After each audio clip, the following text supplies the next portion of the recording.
Moshe Katri is with us, Managing Director, Investment Banking of Wedbush Securities. Ganesh Natarajan is MD, Zensar Technologies. Gentlemen, great to have both of you here. Thank you very much for joining us. Mr. Natarajan, if I can come to you first, just summarize your thinking, top of mind.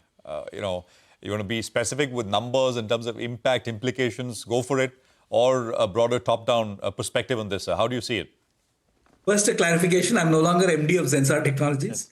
I'm the chairman of GTT Data Solutions, which is an AI and data company. So I think there's a small correction. Apologies, sir. Go on. I stopped being MD of Zensar 10 years back. So. But to answer your question very specifically, I mean, if you look at the mid-tier pack, I think you already mentioned it in your narrative, which is that there is no real massive H-1B activity right now. Because if you look at the trend over the last maybe 10 to 15 years, it's always moved towards more of offshoring, more of offshore outsourcing, and less of H-1Bs. Having said that, I mean, the reality is that last year, I think over 60,000 Indians went to the US on H-1B visas. And one would expect the same set of applications would continue. So to that extent, if the $100,000 fee is applied, clearly there will be a dampening effect on that. But will it affect the mid-tier and the large tier? As you already said, and all your commentary has already revealed that there's not too much of impact. But certainly for small companies which are relying on sending a bunch of people to the US, there will be an impact. So I think not very negative, but I would say certainly there will be some impact. So Mr. Natarajan, so in the near term, there will be some impact, especially on the cost side. What about on the revenue side? Will clients be comfortable knowing that there will be fewer people on site and most of the work will be outsourced or done from nearshore locations? Will there be a revenue impact to your mind?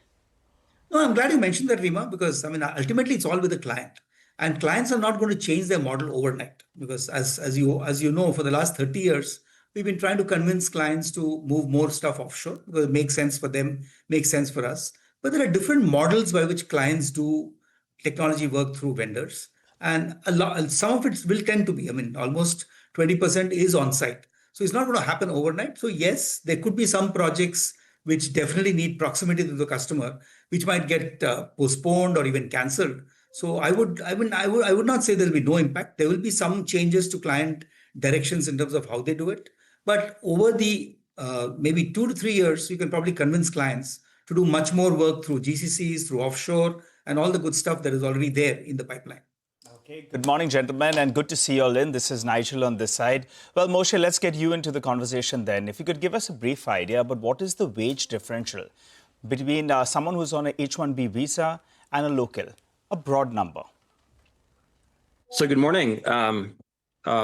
Good to be here. So a couple of things. First of all, on the differential, it's still about, the delta is still about 60 to 70%. But I just wanted to add, a couple of other data points from my colleague here that's on the panel. I think that, look, the way I see it in terms of the H-1B visa executive action, I think this is manageable for most vendors in the sector. But then the increased regulatory scrutiny is actually another added headwind for the sector. And we'll talk about this in a second. Now, this one specifically seems to be a function of an ongoing dialogue between the U.S. administration and India that's gone badly, where unfortunately India's tech-enabled services sector is being held as a bargaining chip.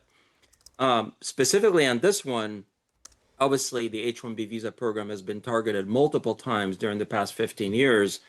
We got some clarification, obviously, that this is a one-time kind of fee that's related to new visas.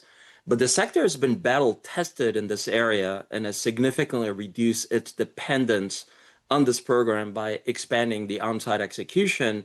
And also in the past, we've seen expansion of offshoring when H-1B visa application costs went up. So I don't think it's going to be very different this time. But from a big picture perspective, I think at this point, the sector continues to face multiple headwinds, and you're adding this one, right? So anywhere from depressed growth, Gen AI's disruptive impact, JCC's taking market share, the U.S. HAR Act that you just mentioned at the beginning of the segment, and we'll see where that goes. But the sector doesn't seem to be able to catch a break from all these headwinds. That's the bottom line. Okay, all right, Moshe, just one more question. Do you think this will mean more delays in deal closures? Commercials of some of these RFPs at on-site might change. They could require renegotiations as well. So do you think we could As see I further said, delays? Yeah, the sector has been battle tested. I'll be surprised if we see any of that. I think that discretionary spending continues to be under pressure anyway. Whatever's working these days is predominantly cost takeouts. That probably continues just because a big chunk of that gets done offshore anyway, right? And then whatever's really working in this market is very niche areas, niche buckets in IT services, product development, ER&D, Gen AI enabled, tech enabled services.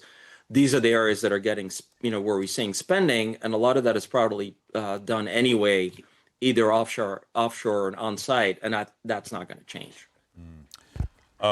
Moshe, just one more thing. This Hire Act, which we are hearing about. Yeah. Have you looked at it? And it's in the Congress, right? And do we need to worry about that one?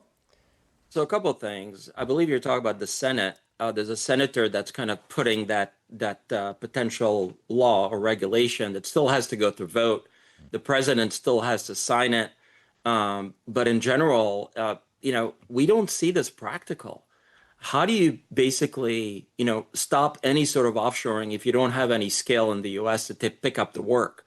And even if the administration wants to do this, they'll get calls from the large enterprises in the U.S. complaining about that. So I would say the probability of this thing passing through is very, very low. Even the point is, what is practical and what they want to do is seems to be a big gap now between both. Just one more thing, Moshe, and maybe Mr. Natarajan, you want to come in as well. Looks like with regards to H-1B, Indians as a cohort are the most affected, but it's not Indian companies which are the most affected because the largest users of H-1B are American large giants, tech companies. Amazon, Microsoft. Yeah. Absolutely. That's why I'm saying, I think at this point, the administration will be getting calls from all these large tech companies that are using the program.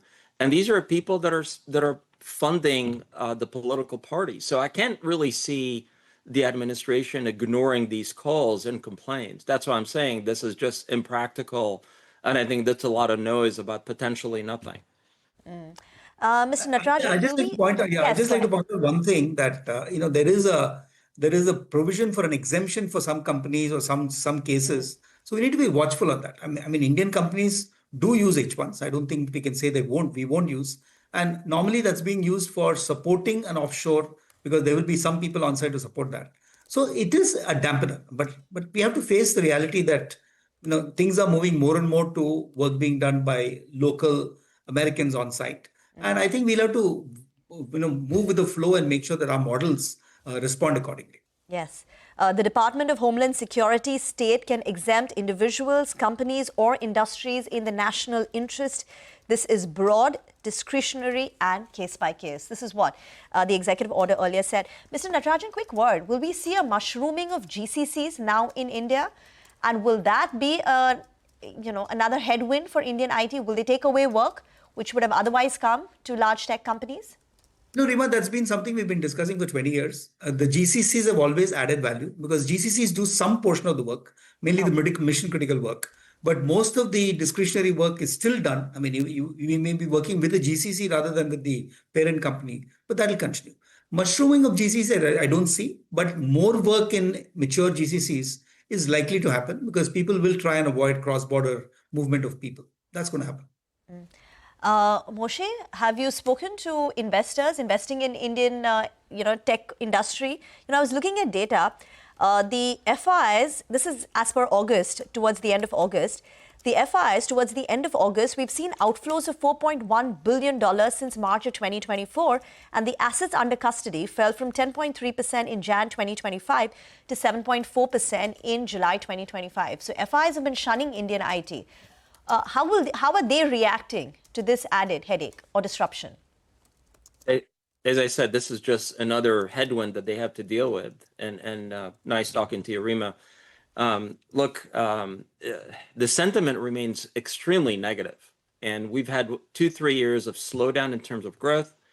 You continue to have concerns related to the disruptive impact of Gen AI and obviously GCCs and this regulatory scrutiny, which in our view, there seems to be more of a political kind of game back and forth between the US and India, doesn't help. Okay.